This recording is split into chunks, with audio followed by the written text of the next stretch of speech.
Assalamualaikum warahmatullahi wabarakatuh. Perkenalkan, nama saya Cunada Nashua, NPM 2401103010191.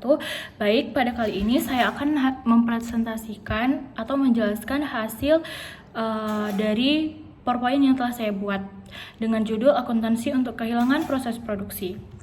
Nah, pengertian dari akuntansi kehilangan proses produksi adalah kehilangan proses produksi adalah penyusutan jumlah produk selama proses produksi disebabkan oleh faktor seperti penguapan, susut, atau cacat produksi. Nah, adapun jenis kehilangannya, yang pertama ada kehilangan normal, yaitu terjadi secara alami dan tidak dapat dihindari dan dicatat sebagai bagian dari biaya produksi. Yang kedua itu ada kehilangan abnormal.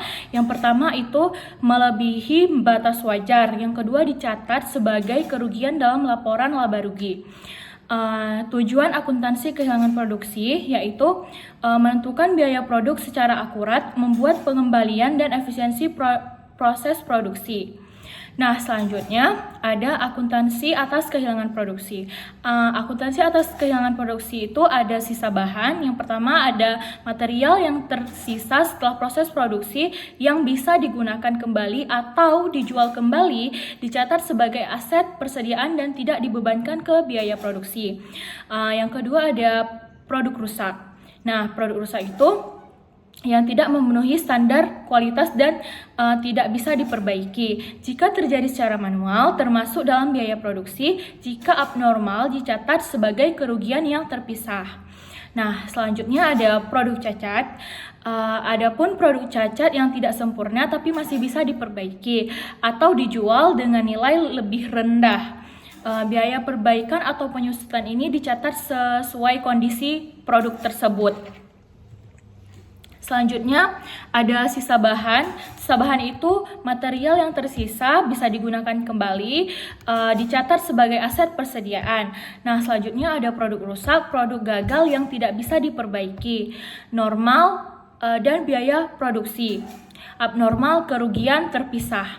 Yang terakhir ada produk cacat, produk kurang sempurna tapi bisa diperbaiki atau dijual dengan nilai yang lebih rendah seperti yang saya jelaskan sebelumnya, dan bisa diperbaiki atau dikualitaskan atau disesuaikan sesuai yang diminta.